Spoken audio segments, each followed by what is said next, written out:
Greetings, friends, and welcome back to Backyard Astronomy. It is 8:18 p.m. on Friday, September 6th, 2024, if you're into that whole Gregorian trip, and I'm recording from my home in Richmond, California. This is take 5 because my camera recording just keeps quitting on me every time I zoom in. So I think I'm going to find my way around that this time. Anyway, we're at a very important part of the moon journey where moon is now octile, or semi-square the sun, 45 degrees away. This is the last day I will be able to film moon in this particular follow the moon journey from this bedroom window. Why? Because moon is waxing away from the sun day by day. Moon on average moves about 13 degrees per day and sun about 1, and so on average the distance between the two when moon is waxing increases by 12 degrees per day. Happening a little bit slower in this particular cycle because moon started this cycle further from Earth, a little bit slower than usual. But those are good numbers to know. Sun 1 degree per day, moon 13 degrees per day, so the difference between the two, 12 degrees per day. Keep that one in your catalog, okay? So you can see that moon is further from the sun than she was yesterday and the day before. We are now 4.5 days into this particular lunation. Moon conjoined sun on Monday, on moon day, for new moon. And the moon is now at 14.2% illuminated. All right, and again, 45 degrees from the sun. Actually, 44 degrees right now. Moon's at 29 tropical Libra, and the sun's at 14 tropical Virgo. Now, how would I know that the moon's at 29 Libra without casting a chart? And the answer is I would work with the stars in the sky. That moon is close by. If I know their degrees, then I can measure the sky using things like my index finger at arm's length is about 1 degree, and that this is about 5. And I would find that moon is now 5 degrees away from Spica, right? So yesterday we saw moon on the western side of Spica, and now Spica, you might see, is right here in this cloud. The moon is on the eastern side. Moon has passed Spica by. So knowing that at this time Spica is living at 24 degrees tropical Libra, I can measure the sky and see that moon's at 29. Now, if I know how to read the shape of moon's smile, like if I know that this is a 45 degree smile, then I can get to the degree of the sun. Which is wonderful because, of course, I will never see the stars that the sun is currently traveling through. I will go blind trying, right? But this is one of the many ways that moon will deliver sunlight to our eyes. She can literally tell us, if we learn to read the shape of her smile, how far she is from the sun. If we can learn to read where she is in the stars and therefore in the Zodiac, we can then find where the sun is. The moon in that way, kind of delivering sunlight to our eyes, can also help us to look through the blinding beams of the sun. If I zoom in here, we will find that Venus is also passing Porama by,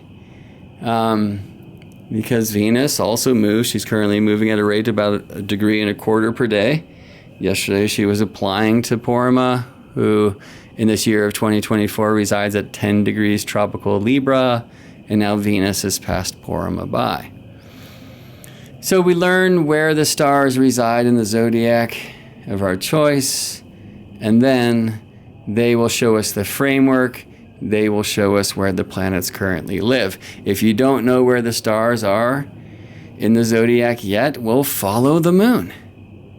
Right, so if I cast a chart right now, I would find that the moon's at 29 tropical Libra. I could then use my body to measure the sky, and I'd see that the moon is 5 degrees east of that bright star. I could find out that that star is Spica, or Chitra, and then say, okay, well, it's 5 degrees from 29 Libra, it's 24 Libra. See what I mean? Okay, well, I'm going to attempt to zoom in here. You might lose me, and if so, this time I'm not going to give up. I'm just going to record 2 videos and cut them together. Sounds like more stuff I gotta do. Anyway, let's see if I get cut off when I zoom in on this moon.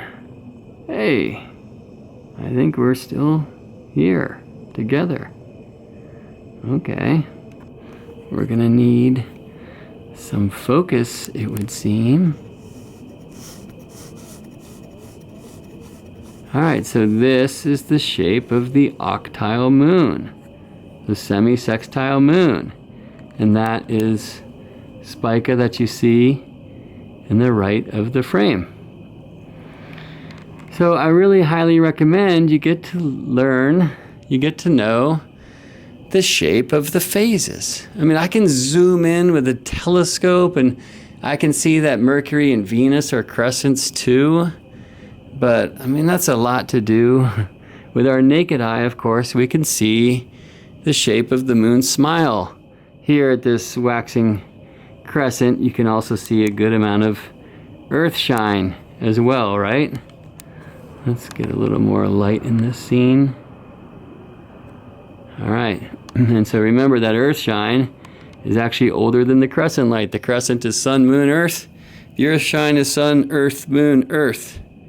All right, well, a really key phase again, because many astrologers prefer a system that divides the lunation into 8s, and so they will describe the moon when conjunct sun until she is 45 degrees away, the first 8th of the cycle, as the new moon phase, and then as soon as moon gets 45 degrees away, which will happen in a couple hours from now, then we are into the waxing crescent phase, and it will be that until we see that straight line on moon's very curvy body, the waxing half moon time, which means moon will be square sun 90 degrees away, right? And that will start the waxing half moon phase, which will run 45 degrees until moon is 135 or sesquiquadrate from the sun, and then 135 to 180 would be the waxing gibbous until we are in the full stage, right?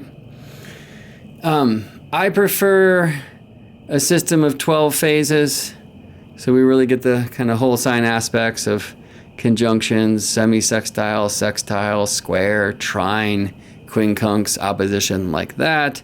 Some systems, like one in Hawaii, utilize a description for every day of the moon's waxing and waning. Pretty amazing, that. You'll come up with your own. It's between you and the moon, all right? So anyway, here we have moon Spica. Tomorrow, I'm going to start recording later in the game, and the moon being further from the sun will help out. I will start recording when it's dark out so we can see more of the stars, and I'll show you the layout of the evening star constellations of the Zodiac at this time. We'll get to see a little bit of where the moons come from, not so much, but we'll also get to see where the moon is going. All right, let me show you how much bigger than that plane the moon is. And it's a lot more than that. But let's go head to the west here. It's gonna get a little shaky, friends, and see Venus. Looks like I'll need some more light. Hoping we can see Porrima like we did last night.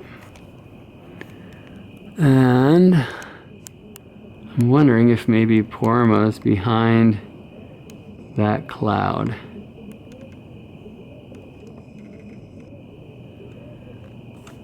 Let's get some more light on the scene.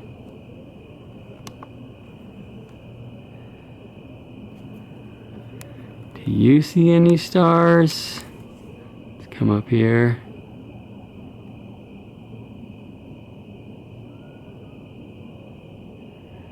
I do not. Yesterday I was not able to see Porrima with my naked eye. Anyway, I was in this zoom. And Porama might be behind that cloud, but it also might simply be the case that Porama, even to the eye of this zoom lens, has been taken under the beams of the sun.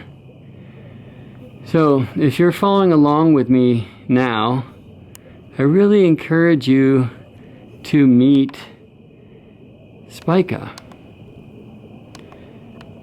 It will be your last opportunity, really, to catch Spica as an evening star. Right, again, in this year of 2024, Spica lives at 24 degrees tropical Libra. Sun's currently at 14 tropical Virgo. So Sun is 40 degrees away from Spica. The ninth of the Zodiac, the Novile.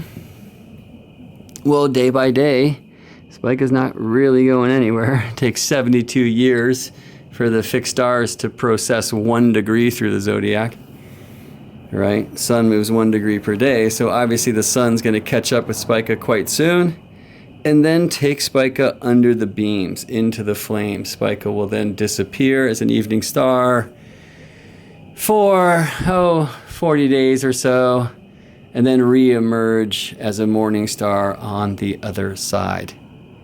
So even between now and full moon time in 11 days, when the Sun will have moved about 11 degrees and will then be at 25 tropical Virgo, about 1 sign's worth, 30 degrees of sky from Spica, we're really going to start noticing the shift of the Sun's dance with Spica. So let me just plant that seed for now.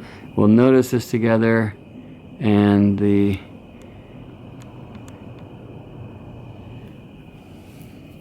video I thought had stopped recording on me again, but we're still going. Okay, so there you go, friends.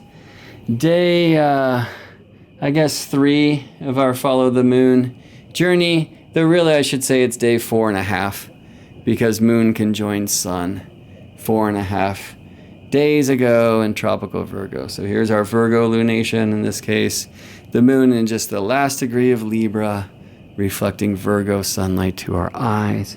Why don't we just stay together and witness the setting of the beautiful evening star, Venus, setting into Mount Tamalpais. I'll let you know that from this point of view, that bump right there where my finger is, that's due west. Venus now setting south of west, because Libra, where Venus is, good night, Venus. Libra is a southern sign. Right, 0 Libra, equinox, rises due east, sets due west.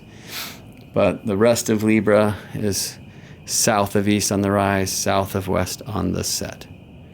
All right, well, again, I'll see you tomorrow night. We're going to start a little bit later. Nighttime is the right time, especially when we're following the moon. And we'll get to meet some more stars of the ecliptic, some more stars of the Zodiac. I might, if I find myself still awake in 45 minutes, and I'm not sure because it's been tricky with the baby of late, I might get out here and see if I can record some more of the neighbors to the moon. I was born with the Sun at the 1st degree of tropical Scorpio. Moon won't really get to where I was, my Sun degree, until after she set. But if I can stick with her before she sets tonight, some more stars will come out again every minute as the Sun is sinking beneath the western horizon, right? And then the moon can show me where the Sun resided against the stars at the time of my birth. And that's a worthy thing to see. Okay, so last thing I'll say right now is 4.5 days after new moon in this current cycle, the moon is 14.2% illuminated. That information thanks to an app called The Moon. Thanks for spending some time here in the backyard astronomy, friends. I will see you in space.